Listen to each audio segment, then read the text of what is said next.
Midway were one of the most prolific publishers on the Nintendo 64. While some developers chawed between releases, Midway seemed to churn out titles like no other. Whilst the quality was not always the pinnacle of the N64 library, it's fair to say that they adored their arcade ports to the console. When March 1999 strolled around, Midway published California Speed. Developed for the N64 by Atari Games, it piqued many gamers' interests after the arcade version was generally well received.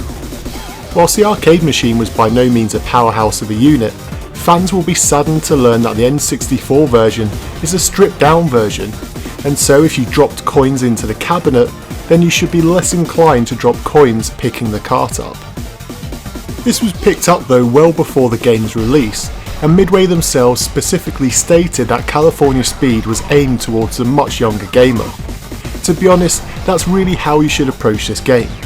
It's a purely arcade racer, and like the Cruising series, it's easy to pick up, whittle away a few hours on, and then put it back on the shelf with very little challenge. Atari Games used the modified Rush engine, but anyone expecting San Francisco Rush quality gaming may be surprised that this plays very differently. There are 14 tracks with the usual mirror modes and multiplayer offerings, and each course has multiple routes through it, but these are much more obvious and so require very little by way of exploration to find them, taking away some of the challenge and the excitement. The actual racing really is without much complexity. Simply hold down the acceleration button, move the analog stick in the right direction, and off you go. It's a game which you'll never need to use the brake button for, and so your reflexes are generally tested more than your brain. That isn't a bad thing, however. With the AI being extremely unforgiving, it's not to say that the gameplay experience isn't enjoyable. The game doesn't run as fast as the arcade version, but due to the large amount of pop-up and other vehicles on the road, it means that you spend much more of your time weaving through traffic and dodging head-on collisions. If you crash, however, and you'll find it quite difficult to retake the lead, and so there is some track memorization that's required to win the harder trophies. That's why the two-player split screen can be quite fun, because neither of you need to be good at the game to have some enjoyable head-to-head races. The N64 version added around 5 or so bonus tracks over the arcade release, and it also has many unlockable vehicles. For motoring fans, you'll quickly tell what the unlicensed car models are supposed to be, and there's a real diverse mix as you'll get everything from Formula 1 style cars to golf buggies. You can also do some basic mods by way of paint combos, but sadly not much more. Like the name suggests, the courses typically take place in various parts of California, and like the state itself, the scenery can be quite varied, but sadly California Speed looked dated even on its initial release.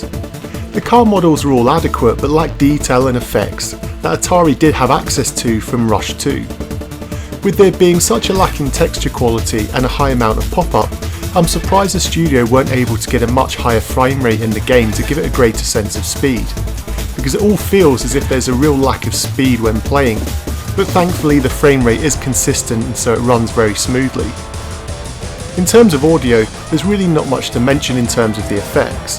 They are present, and as I was kind of expecting, they are muffled, but used a little too often. In a nice touch though, there are texture specific sounds, and so if you transition from road to gravel surfaces, for example, then, well, you will get an audio reminder of the fact. The music, however, is much better than expected, and it contains quite an unusual mix. Some of the tracks are definitely techno inspired and sound a little out of place even for a late 90s game, but it works in a weird kind of way.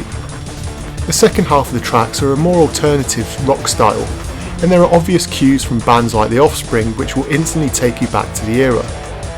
Either way though, it just seems to work, and with the races sometimes dragging on for longer than expected, it's nice to know that your ears won't be bleeding anytime soon. California Speed is a tricky game to recommend. If like me you enjoyed the Cruising series, then you'll no doubt like this game too, as it plays very similarly.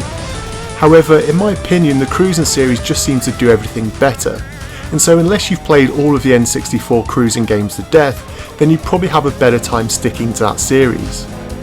Fans of simulation style racers probably won't enjoy this, and even arcade racing fans will probably enjoy the higher octane racing of the San Francisco Rush series. But what I'd love to know is how you remember California Speed. I've no doubt that this would have ended up in bargain bins quite quickly, so did you pick it up on a whim, or were some of the mixed reviews of this back in the day all that you needed to know to make you consider another title instead? As always, let me know your thoughts in the comments section down below, and until next time.